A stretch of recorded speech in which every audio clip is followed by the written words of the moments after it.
अब बच्चों अपने सामने क्वेश्चन नंबर 145 है। कहता है decreasing order of heat evolved upon catalytic hydrogenation. बच्चों यहाँ पर आपसे पूछा गया है रेट ऑफ कैटालाइटिक हाइड्रोजनेशन।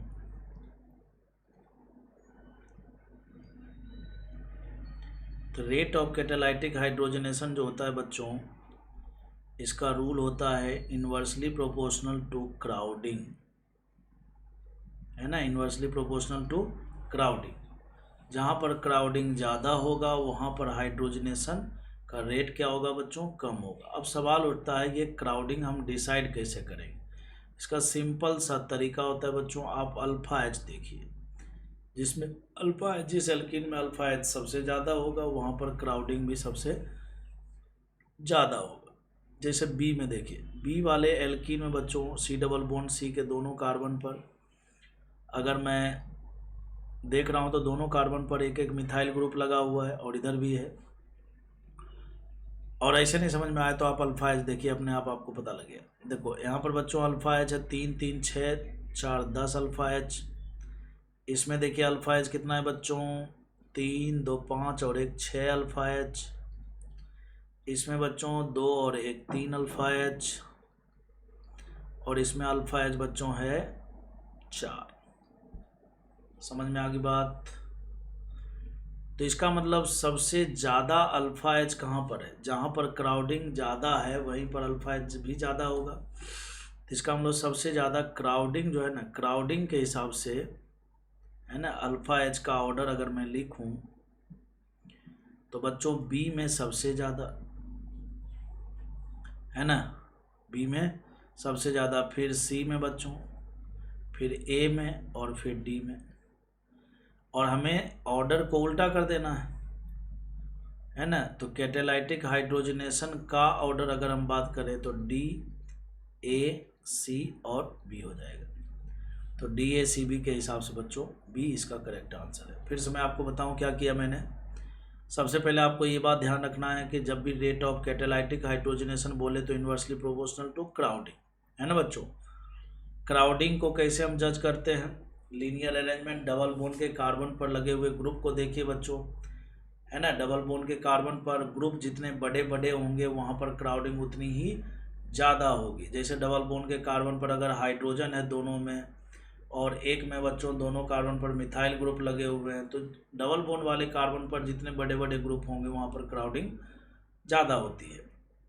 एक तो ये हो गया कि देख के हम पहचान सकते हैं। दूसरा है कि बच्चों अल्फ़ा एच से भी हम डिसाइड कर सकते हैं। जैसे मान लो डबल बॉन्ड के कार्बन पर दोनों पर अगर मिथाइल ग्रुप लगे हुए हैं तो ऑब्वियस सी बात है मिथाइल ग्रुप आया होगा, तो अल्फ़ा एच भी लेकर के आया होगा बच्चों।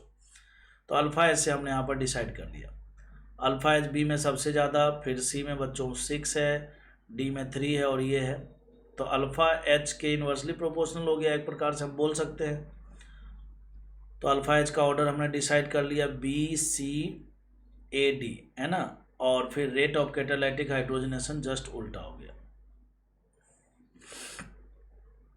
अब बच्चों हम क्वेश्चन नंबर 146 देख लेते हैं। ये भी बहुत आसान क्वेश्चन है। इस क्वेश्चन में correct order of heat of hydrogenation पूछा है बच्चों, HOH। HOH का जब भी कोई सवाल आए बच्चों, इसमें 2 रूल अप्लाई करते हैं हम। पहला रूल अप्लाई करते हैं नंबर ऑफ पाई बॉन्ड। क्या अप्लाई करते हैं बच्चों, नंबर ऑफ पाई बॉन्ड वाला रूल अप्लाई करते हैं। फिर दूसरा रूल कौन सा अप्लाई करते हैं बच्चों, दूसरा रूल अप्लाई करते हैं हम स्टेबिलिटी वाला, इन्वर्सली प्रोपोर्शनल टू स्टेबिलिटी। लेकिन इम्पॉर्टेंट बात यह है कि रूल नंबर 2 हमें तभी अप्लाई करना है जब रूल नंबर 1 फेल हो जाए। जैसा कि देखिए बच्चों क्वेश्चन नंबर 146 में सभी में जितने भी मॉलिक्यूल दिए हुए हैं सभी में, है ना, सभी में पाई बॉन्ड की संख्या बराबर है। और चूंकि सब में पाई बॉन्ड की संख्या बराबर है तो रूल नंबर 1 तो ऑटोमेटिक फेल हो जाए।